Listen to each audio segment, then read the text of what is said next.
win. I am down and willing, so I will find a way. It took a minute, now it didn't happen right away. When it get hot in the kitchen, you decide to stay. That's how it winners made. Stick a fork in the hater on my dinner plate. I walk into the fire like it's just a bit of flame. I switch my style up, watch the money pile up. I'ma get rich with life. What is going on, everybody? Welcome to the Clydesdale Media Podcast. My name's Scott Switch. I'm the Clydesdale. He is James Sprague. What's going on, buddy? Yo, my man. Thanks for having me. I'm stoked to be here and chat it up. This is kind of like my first podcast post semis, so now I feel like I'm back in the flow. Yeah, man. Like your semis were pretty freaking awesome. Thank you, man. Thank you. I said on our CrossFit talk show that after the West that you were the person that like elevated their game the most. Thank you. I felt like it was a culmination of a lot of things for me. I moved back home from Florida back to Washington, and I'm back with family all the time now, and I got all my homies over here, so I have a lot more balance, and the gym has just been so much more fun for that reason too. I'm starting to enjoy the gym more and more as I go, and this new environment and new training partners. It's been really cool, man. Yeah, so that was a conscious decision for you because you were in the Naples crew, and then they had to move themselves. Was that kind of the catalyst, or was it other things that brought you back home? Yeah, so the big reason I went home is because I wanted to get engaged and get married to my fiance, and she was obliged to be here. She was obligated to be here for her pharmacy school. So I had the choice. I was like, oh, we can do another year long distance and be engaged, or we can be engaged and I can go back to where I originally was and still do CrossFit over there and still be an athlete over there. Because I always thought like I needed to be tied down to a camp to be good at this. Like since I moved to Naples, I was like, it's camp or nothing. And then I realized moving back here, like, no, you got to just be a little more determined at home and keep yourself a little more accountable. And you're going to be just fine. So I was watching the spin last night and Jason Hopper was on there, and he moved from Vermont back home. And he said that once he got to see it, he then knew he could replicate it at home. Yes, exactly. Like the way I started to train at a camp, I definitely elevated my intensity being around high level athletes and just a high level environment. And then I realized like, oh, I need to take that same intensity home and do that exact same thing. So that's it's a beautiful way of putting it. I never thought of it that way specifically. So that's really cool to hear. Yeah. You didn't have to go through the setback he did last year because it just wasn't the right fit for him to be away from his people. Right. And then totally. And then he saw it, and then he said, well, now that I've seen it, I can replicate that around my support team. Totally. That's exactly how I am here. And I honestly have more support team here because I have my family to help me with stuff. And I have my really good friends who want to come help me with my training and take my splits and do all that. So it's very easy for me to replicate it here. And I had this beautiful gym opportunity open in front of me here that I have this awesome space to use with Cole Sager, and when Kat was training with us, she was in there with us, and we just have a really cool thing going. It's almost like we have another training camp here now. Yeah, the Pacific Northwest is blowing up. But before I do that, this was my photographer from the games last year. Her name is Beth, and she said, hey, you need a wedding photographer. I know a gal. That's funny.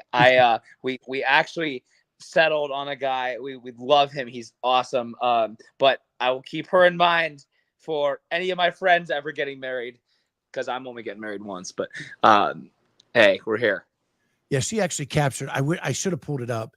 She captured a picture of you in the opening ceremonies last year. You had stuck your tongue out like right into her lens, and it was freaking awesome. Oh, I love that. I'm excited for year two, and the content's always fun coming from the game. So it's kind of a blur the whole week. You're just like so locked in and so in it, and then you get to see all these memories, and you're like, oh, whoa, that was really cool. They captured that part. I don't even remember that. So it helps us athletes like create these memories and get to visualize them because we're so blurred out. Yeah, I'm sure it just goes by like even for media, like we're running so fast to get from one event to the other. Like by the end of the week, you're like, where did it all go? Oh, right. And everyone is working so hard. It's a culmination of people working hard to make it the show it is. And, I just always stop and realize, like, without the medic team, the judges, the head people of CrossFit, the media team, the athletes, it's like, it's a whole show. Like, people just think, oh, it's the athletes putting on the show. And it's like, no, like the show is the culmination of all the work around us. Yeah. So back, Yeah. we'll get to the games in a second, but back to semis. The difference I saw in you this year was you were attacking workouts. Like last year, it seemed like you were navigating them. This year, like I just watched Savon's behind the scenes this morning, and you're a big part of that. And you're going into that first event like, I'm going to find a way to win. Yeah. Yeah. And it was a different attitude than I've ever seen from you before. Thank you. I think people always confuse my happy-go-lucky personality with like, oh, I'm just there to have fun. And it's like, nah, dude, I'm there to win, and I'm there to be a dominant force. And I know that takes a long time to develop, but like, yes, I have fun doing what I do, but I have a lot more fun winning and have a lot more fun training to win. So I'm trying to win the CrossFit Games. Like, I know everyone at the game says they're there to try and win, but truly I believe, like, no, I can do this. It's just my time's going to come, and I have to keep training for that. And I'm excited for the day that I'm going to be able to stand up there, and I believe I'm going to. So at what percentage are you at where you can look at a weekend of programming and that you can attack what percentage of the workouts? Okay. Sorry, you cut out in the first part. I heard the percentage of the workouts. Say that first part again.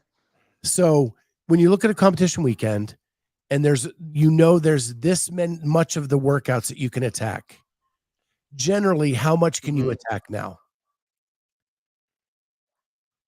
I feel like there's no movements that really hold me back anymore. Like, every year it's been, all about my strength and all about my gymnastics capacity. And the perfect workouts have to come in order for me to have a chance at making the games. That was 2022. In 2023, it was like, okay, I'm starting to close this gap on all these things. 2024, I feel like I wouldn't call it completely well-rounded yet, but I feel like there's no holes in my game that are just like going to hold me back. And that's the exciting part is I'm not just hoping for the right workouts to come out. I'm excited for anything that comes out, and I know that I can attack anything that comes out. Maybe not as good as some guys in the field, but I know that, hey, I don't have to be scared or nervous for any of these movements anymore because I feel confident with them. So a couple of years ago, you famously missed the games by 1 point. You then make the games last year, and this year you emphatically make the games. Looking in retrospect, did missing the games help you, or was it just a bump in the road?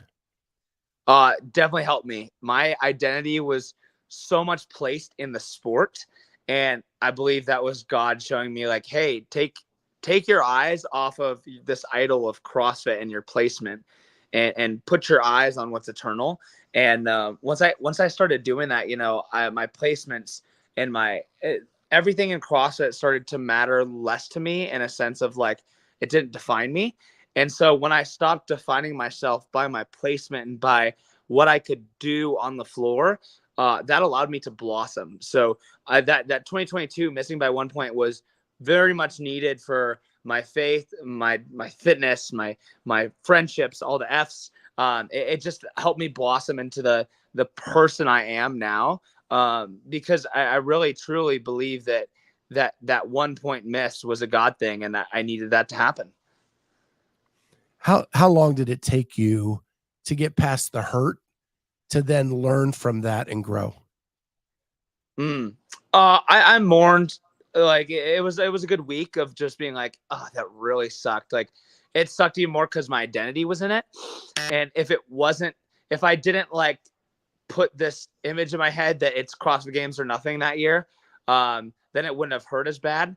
But like, I literally thought that I was nothing without a games title or just having CrossFit Games in my bio. And I'm like, that's such a silly thing to think of yourself. Like, you are so much more than a CrossFit athlete. So yeah, it hurt way more than it should have. If if I ever missed it again or whatever, something happened, I'd be like, hey, you know what? I'm not defined by this. I'm not bound to these chains. Bruce Wayne's in the comments saying, sounds like a shirt for the Sprague brand. Ooh. Faith, fitness, and friends. Oh yeah.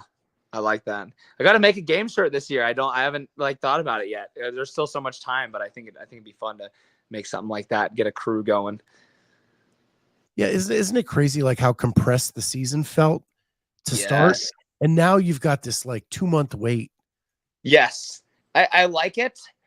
But you also have to be careful with it training for the games, because you can't run yourself over with games training for too long. So it's like your prep has to be really intentional now that you have, for Europe, 2.5 months, for West, a little under 2.5 months, for East, 2 months. It's like there was a period where some people only had a month of prep for after semis.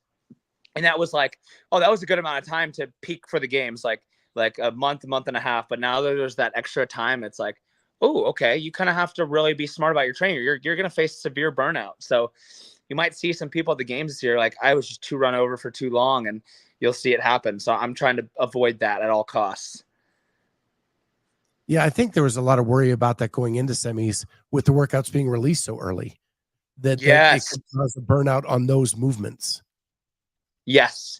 And that's definitely why I think the games is coolest, because you're preparing for the unknowable. Like you only know, like, they might release an event or two a few weeks before, like, just to get people hyped, like, oh, there's a marathon run type of thing. Like, they want athletes to get some time on their feet if they're doing that. But for the most part, it's just like, hey, come for whatever. You don't get to know. So you don't have to change up your training. You just get to keep doing all the fun things and keep it varied and not have to burn out of certain movements, which is cool.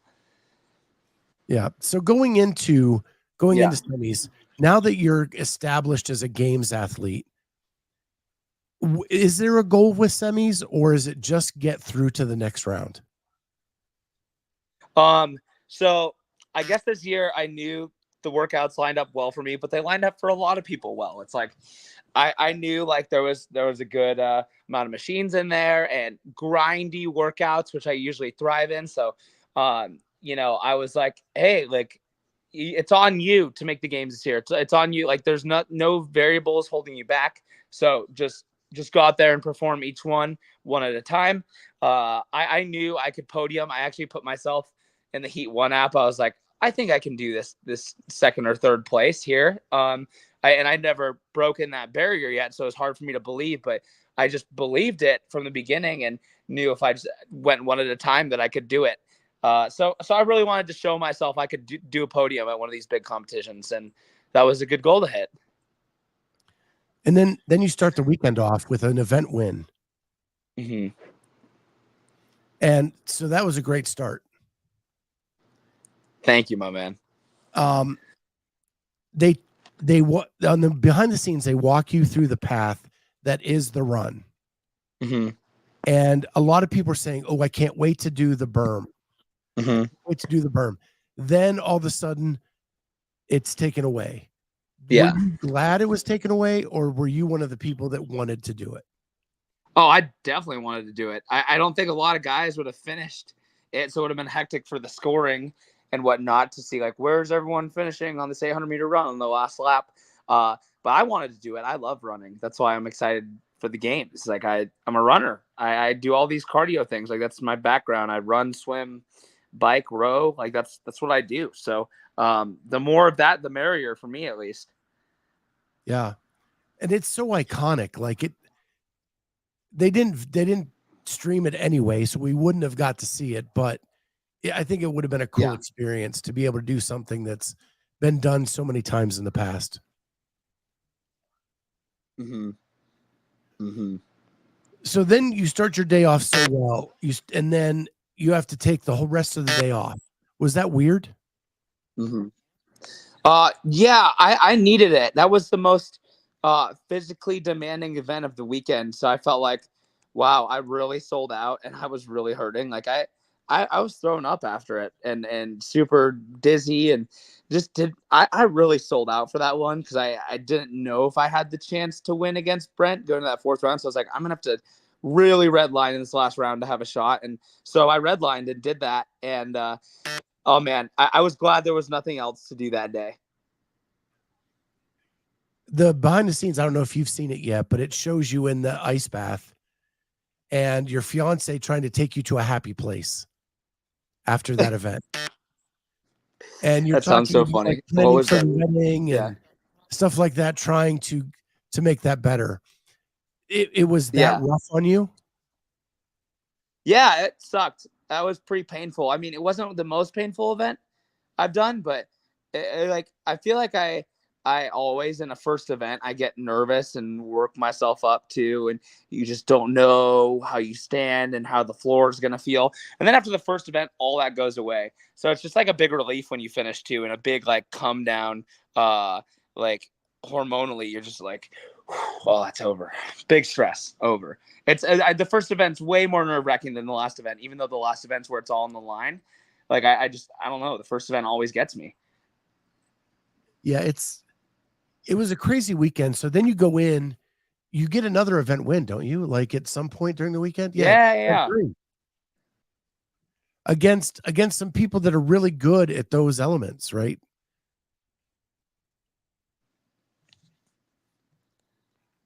I'm sorry. Are we breaking up a little bit, James?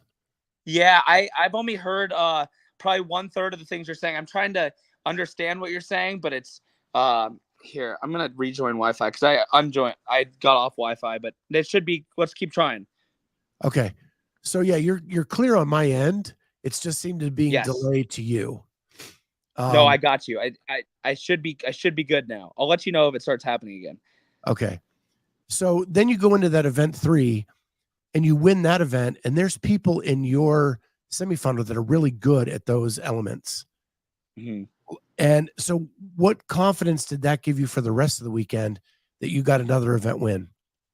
Oh man, it was just like, I felt like I knew I could win that one. So I was like, it's good to show that I can, perform in what I think I can perform in.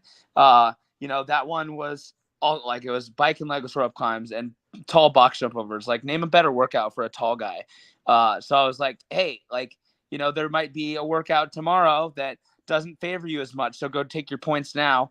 And I like ending a day off strong, even if it's not a win. Like, just like if there's 3 events in the day, if you go out and your last event of the day is strong, you feel like you just have a better mood going into the next day and going into your recovery. So it helps to finish strong no matter where the placement was. So that just boosted my morale so much going into day 3.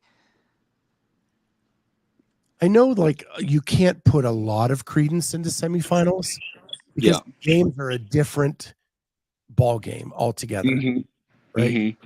But you're going up against Bren Fikowski and Pat Vellner and Justin Medeiros, and you're going toe-to-toe with some of the best in the sport. Mm-hmm. How much of that can you take forward with you to the games? Oh, you take all of it. If you can beat them on one floor, you can beat them on another floor. It doesn't matter if it's the CrossFit Games. There's still going to be workouts very similar to what we were doing, just maybe a little tougher progressions. Like, there could be a running barbell workout again at the games that's just a little harder and a little heavier. There could be another bike rope climb workout that's just a harder variation of a rope climb, maybe put on a vest or do a seated leg lift, and it's a real bike outside. Like, they can do the same exact things that's just a little tougher variations, and I'm all for that. So I expect myself to perform the same way, if not better, on the games floor. I think the games, just like, I had this like fan factor last year where I still felt like I was an outsider looking in, and I wasn't fully confident in my ability on the floor. Now that I'm like, I don't see the CrossFit Games as like the scary thing anymore. I just see it as like a big competition that I can go, have fun and crush. And so last year I was so nervous every time taking the floor. I'm just like, I'm just going to try and do the same thing I did at semis this year at the games this year, because it seemed to work. You're a tall athlete. At one point in your career, that was looked at as an outlier. Now, the people doing the best are the taller athletes. Yep. Bigger athletes. Yep. Do you feel like the sport is coming to you? Yeah, I do. I feel like, especially with semifinals the last 2 years and you know how the games was structured last year.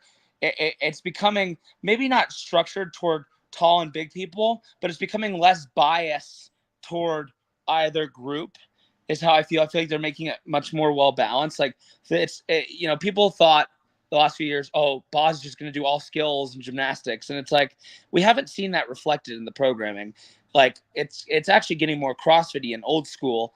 And if you watch Dave's week review, he talked about how they want to go back to the old style of the games, like how it's just grind and pure CrossFit. And I'm like, I like that. I like that a lot. It takes out the bias of tall or short, and it just makes it who can put their head down and work. And I think that's what the game should be all about, is work capacity. So there's a theory out there that the machines are taking over. And so I put this up. Bruce Wayne says it's because the machines have taken over. You love a machine. Yes. So you don't mind that there's a lot of machines popping up in workouts these days? Oh, no, I want that. But I also like, you can have a machine in a workout and it mean nothing. Like event 3, the bike, sure, it meant something. Sorry, event 6, the bike, it meant something, but it wasn't the whole workout. You could still crush that workout with being the slowest off the bike. I was second to last off the bike in that workout in event 6, and I still got second in my heat. So you can't, like, the machines don't define most workouts. I would say event 3, the bike kind of did define that for men, and that was a really a very, very crucial part of the workout. But then you have workouts where a machine is just kind of there as a transitional or what do you call it? A distraction from the real work. Bruce, he said, remind us what that workout was. It was it was something on the Echo bike into 15 muscle ups and then the lunge to the end. Yeah, so 30 cal bike for the men, 22 for the females, 15 ring muscle ups, and then a 72-foot double dumbbell walking lunge. Like that one, you could just only hurt yourself on the bike. So the bike was just a transitional thing where you either blew up too much or you did it smart and it didn't matter. That's a perfect segue into the Pacific Northwest for me, because your guy Tudor like crushed that event. You're glitching out again. So you said your guy Tudor crushed that event, and that's all I heard. And your face is frozen still. Okay, so we're clear on my end. Okay, I got you back now. I took myself off Wi-Fi again. Okay, so sorry. I want to go to the so Pacific annoying. Northwest, and how you guys, it's like a hot spot for male CrossFit athletes now. Mm-hmm. Because there's you and Tudor and Cole and Justin and Dallin, all from the Pacific Northwest.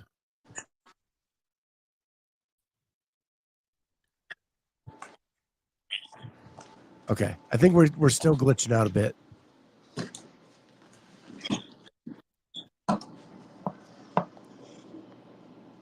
Can you hear me? Yeah, I can hear you. Yeah, you're back with. Yeah, can you hear me, Scott? I can hear you. Can you hear me? I'm in the room where my Wi-Fi is, so I'm closest to my router now. It should completely work. I'm so sorry, brother.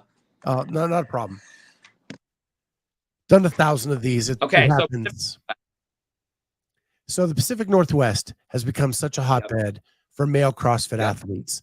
You and Tudor and Dallin and Justin and Cole. Like, is there something in the water up there that's just breeding CrossFit athletes?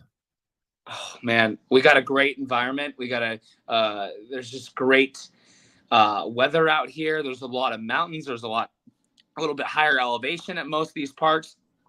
I also just, I feel like it's just a good place to live. So a lot of people want to reside out here. And yeah, I think there's like 10 of us all within for me, it's like an less than 8 hour drive to like 10 of the games guys, which is pretty cool. So if I wanted, a buddy to go train with, it's right there. But I'm lucky Cole is only a 20-minute drive for me. So we just get to make it happen almost daily. And growing up in the sport, you were able to do that. Were you able to do that all along? Yeah. I went and trained with Sam Quant all the time, and I trained with Tudor all the time growing up. So I always had someone high level around me and that was able to pour into me and rub off on me in some way at every training session. That's so cool. And yeah. And what's cool is like a lot of you are so strong in your faith. Yeah. I mean, I like well. to surround myself with strong men, strong people, and people that are going to encourage me to be a better man at the end of the day, not just be a better athlete. And that's really important to me, that I have those strong, like-minded people around me to pour into me and counsel me. So with working out with Cole and share what you're willing to. Yeah. He's a comp train athlete. You're a brood athlete. How do you train together with different programs? Oh man. So, we'll try and collaborate once or twice a week. If I'm cleaning and squatting that day, he'll do the same thing. Maybe it looks a little different, but we'll, for the most part, be doing similar movements because our schedules align the same. Like I have 3 upper days and 2 lower days, and he's the same. So Monday, Wednesday, Saturday are upper days for both of us, and Tuesday, Friday are lower days for both of us for lifting wise. So like they may not be the exact same movements, but we'll be doing similar things at similar times. And then we'll try and collaborate once or twice a week on a Metcon or an interval piece that is the same, so we can push each other. Like, for instance, yesterday, we saw a workout Maritz Feibig posted, and then we're like, hey, that looks like a really good intentional piece that would fit our day well. We should both change what we have that was similar to that and do this together. And so we'll do that once or twice a week, and it's really beneficial. It helps us so much, both just have a push and know where we're at with certain things. So when you work out with someone like that, and then you podium at semis, and he, for like the 800th time, gets in under the bell to qualify for the games. Yep. Like, how excited were you for him to pull that off last minute at semis? Well, I really, really, really knew that training for the games is not the same unless you have someone to do the whole process with, right? And a team. And I didn't want to do it alone. So his victory was just as important as mine, because it was like, we get to do this together. Like it's 50-50. We're equal share. And I know that he likes training alone a lot more than I do. So maybe it was more bias on my end where I'm like, I really want him in. But I know he wanted it for me too, because we're good friends. And I wanted it the same for Tudor, because me and Tudor will align on training, and I'll drive back to the Seattle area and do a lot with him. And so that was like the opposite side. It was like the heartbreak for me. And me and Tudor have been best friends since we started the sport 9 years ago, and we still have yet to make the games together as an individual in our 3 years of games appearances. He made it year 1 when I missed it. I made it last year when he missed it, and I made it this year when he missed it. So I'm just hoping for that next year that we get to do it together. Yeah, my co-host Jamie and I are huge Tudor fans. Yeah. We want him to succeed so bad. Right. And it looked like he made all the necessary changes to do really well this year. And then to just miss it was such a bummer. It was so dang close. And he is better at running than he got to show.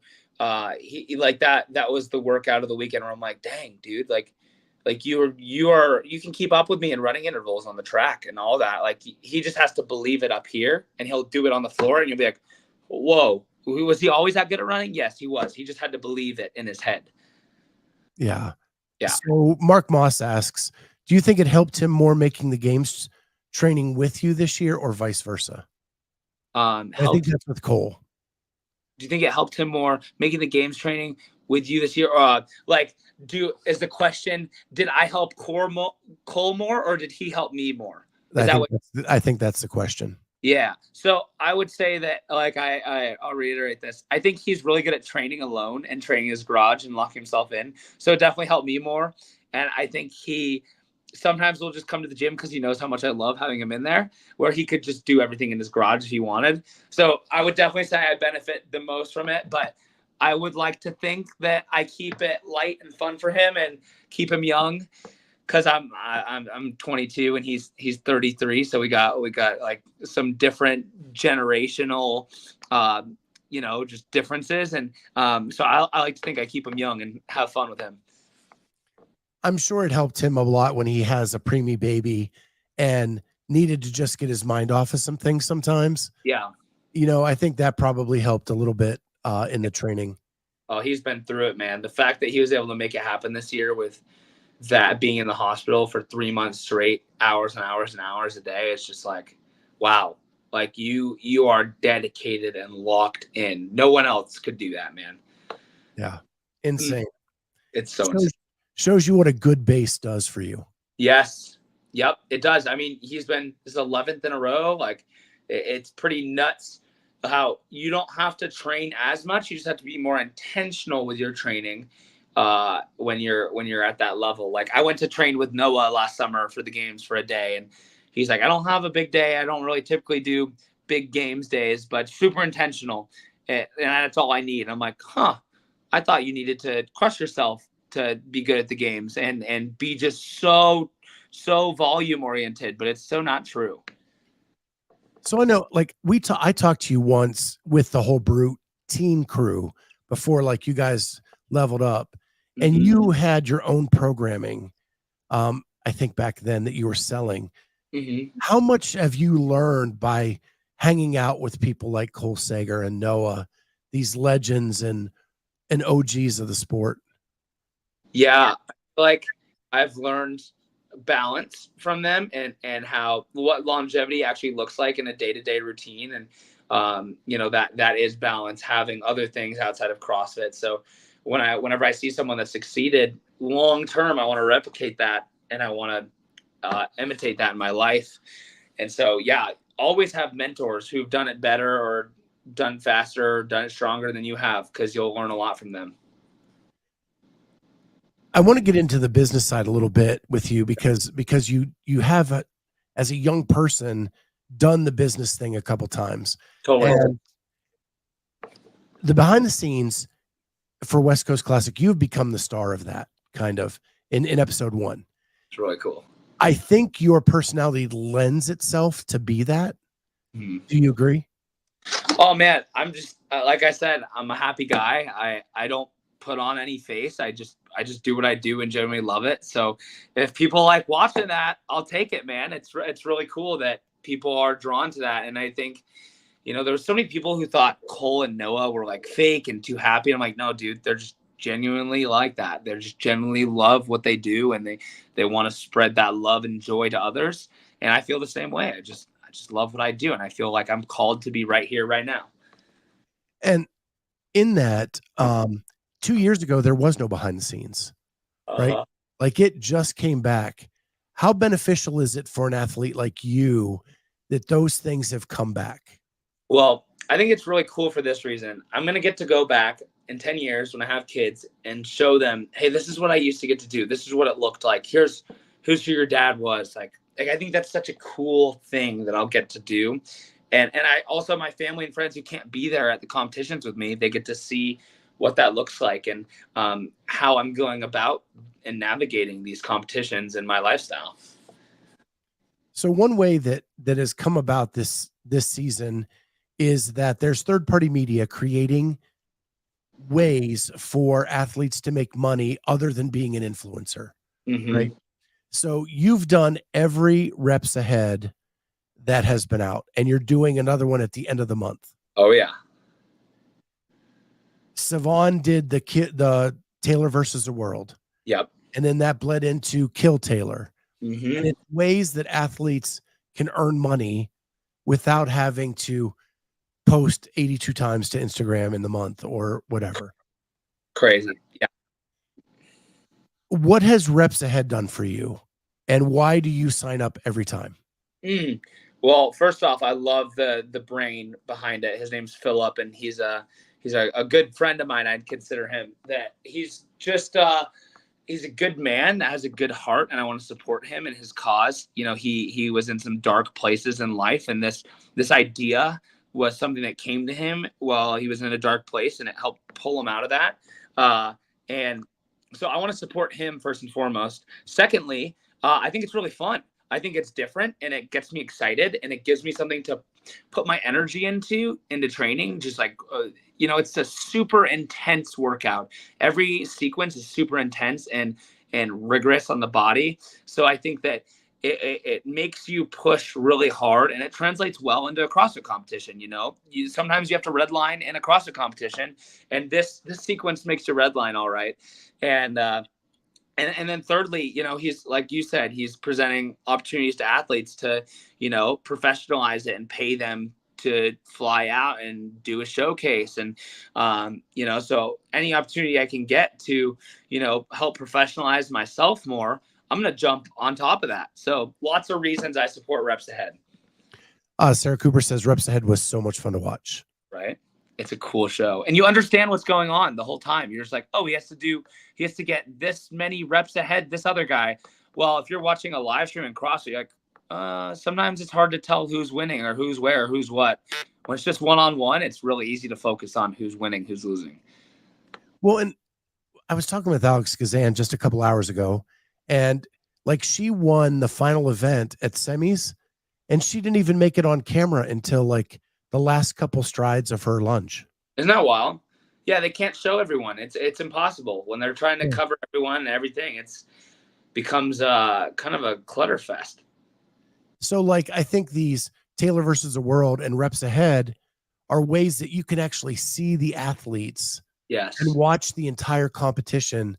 Who's ahead by what? And I think it's the best way to grow the sport. I agree. And I think you're going to see a lot more Reps Ahead matches, at big competitions. Like, you're going to see a Friday night Wadapalooza Reps Ahead battle between two athletes after Wadapalooza is done. Like, just fun stuff like that. I think Philip, the owner of Reps Ahead, is really thinking outside the box of this, and he's going to make stuff happen. So I support him, and I'm excited for him. There was a question earlier on that talked about, if you were invited to do Taylor versus the World quarterfinals, would you have done it? It seems like you're all in on the Reps Ahead. Yeah. Yeah, I would have done it 100%. Savon actually called me. He goes, dude, I can't believe I feel so bad I didn't invite you. I'm like, dude, I get it. You have to fill your opportunities, but just know, call me up. I'll be there next time. Like, it'd be an honor to be a part of that. And I think that it's fun, and it's a good group of dudes to throw down with, right? Yeah. And this format lends itself to all levels of CrossFit, not just the elites. It can be something that happens in your everyday gym, Friday night throwdown, Reps Ahead, or 1 versus 1, right? Yeah. Speaking of that, your dad, how's your dad doing? Oh, he's incredible. He just got this house I'm actually sitting in right now. We shared it with another family, and he bought it full time off of them. So he's excited. He's gonna probably move out here full time back to the Idaho area from Seattle. So I'm excited for him. He's doing a big triathlon, half Ironman actually next week, and he's super excited for that. So I get to cheer him on in that. And man, he's thriving, dude. He's thriving for sure. So I met him before I met you in masters competitions. Mm-hmm. It looked like he took the year off this year.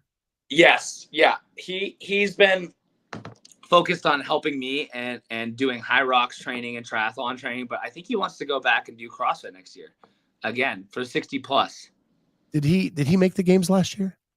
No, he hasn't been there since 2021. So I have 4 games now. He has 3. So he wants to go back and keep chasing me. So have you ever been to the games together? No, we haven't. That's a shame. I know. So next year has to be the year, but now that they split the masters up, it's kind of like, it's a different thing, but it's still like the same year making the games together. So next year, hopefully, is the year we get to do that. The only cool thing about the split is that you can support each other still. Exactly. And both make it, right? Without the stress of everything else. Yep. Couldn't agree more. But yeah, your dad is such a big supporter of you. It's fun watching him while you're competing. Totally. He's a character to watch no matter where he's at. And he is just so enthusiastic. I think that's where I get a lot of my enthusiasm from is him. So he's the number one cheerleader in the stands. That's for sure. Jake Chapman said Sprague is the Tom Hanks of CrossFit. Ooh, I think that's a pretty good compliment. I'll take that. Tom Hanks is give me a movie he's in. Forrest Gump. Oh, okay. Gotcha. Oh, I love it, dude. That's funny. Yeah, he won 3 Academy Awards, so I'll take that. yeah, that means 3 CrossFit Games in your future. I like that a lot. That would be really cool.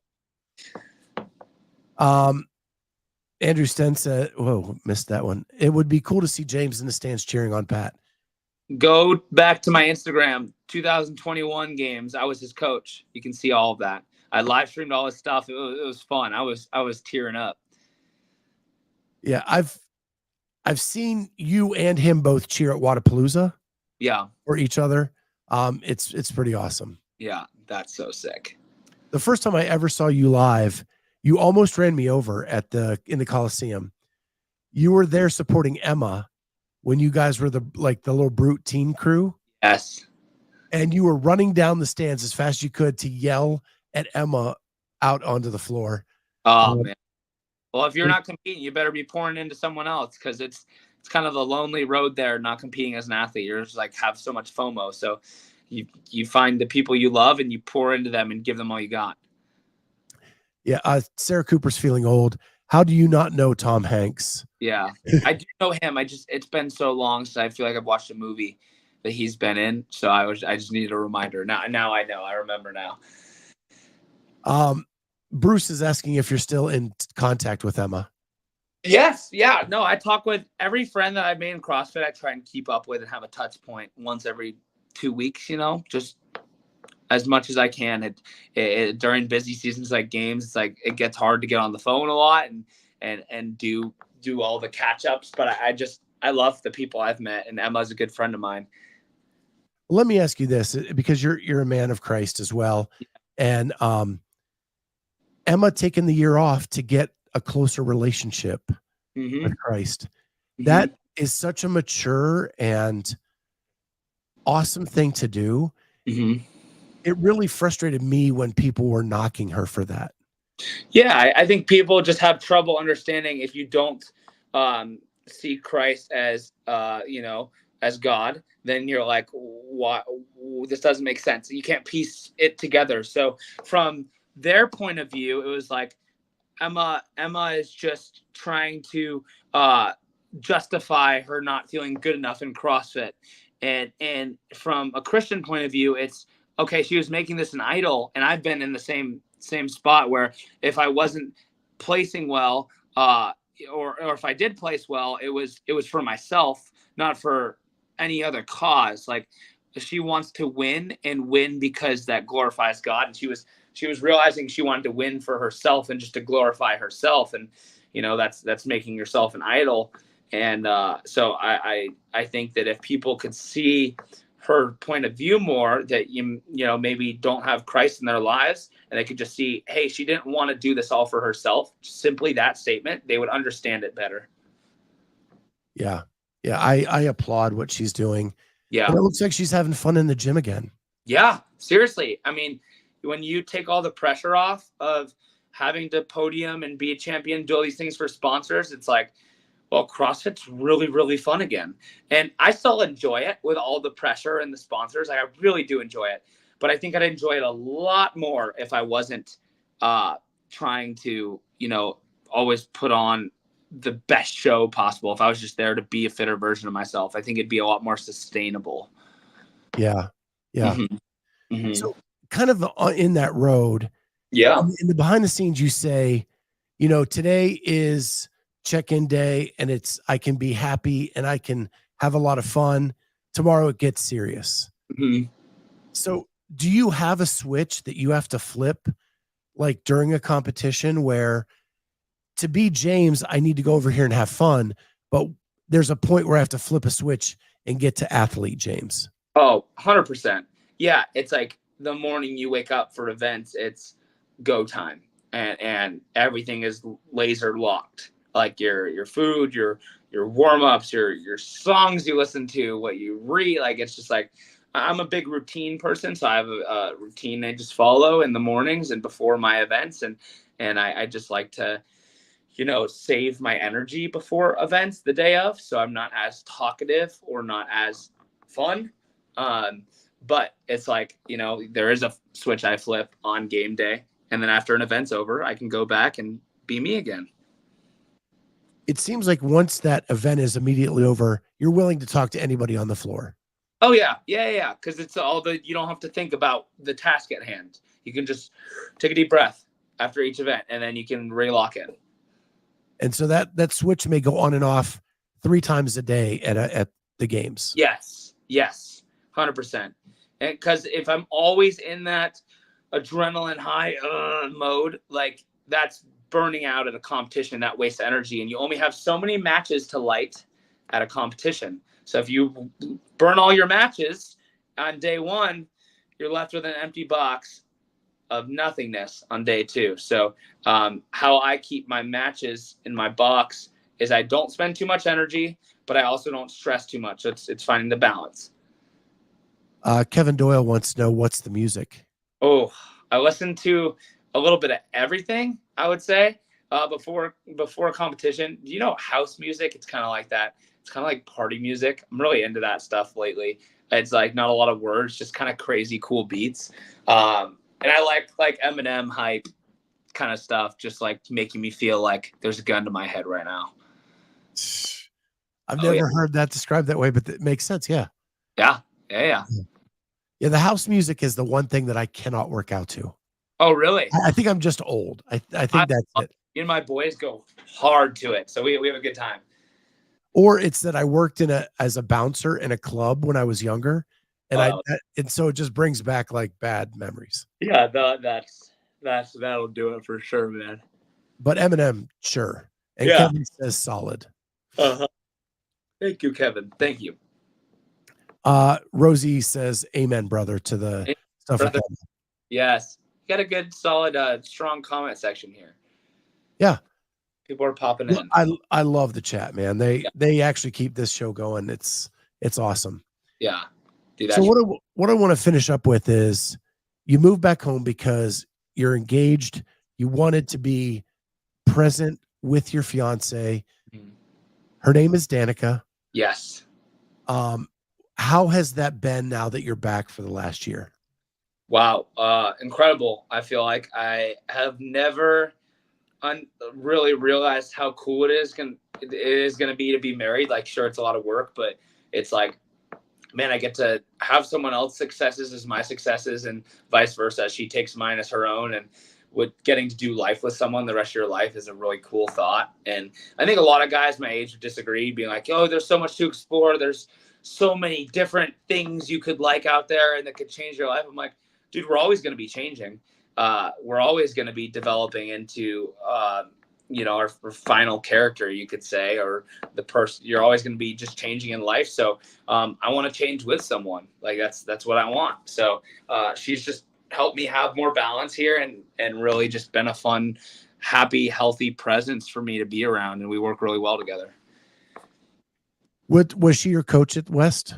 No, she was just back there. She got Cole Sager because he didn't have one. So she just came back and hung out and kept it light, played games, whatever it was. That's awesome. Yeah. So when's the wedding? When's the wedding? It's August 31st. So right after the games. Nice. Yeah, we're coming up, man. Coming up. Well, from a guy who is 27 years in. Let's go. Best thing I ever did. Yes, sir. That's what people say when they've been in a happy, healthy marriage. It's God-centered. It's one of the most beautiful, edifying things there is. It is. Yes, sir. Yeah.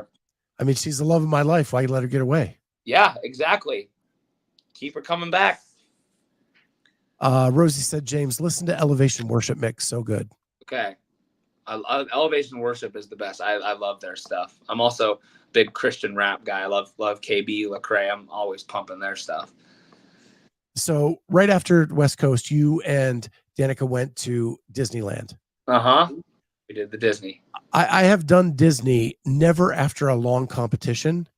Yeah. How rough is it to get around Disneyland after finishing semis?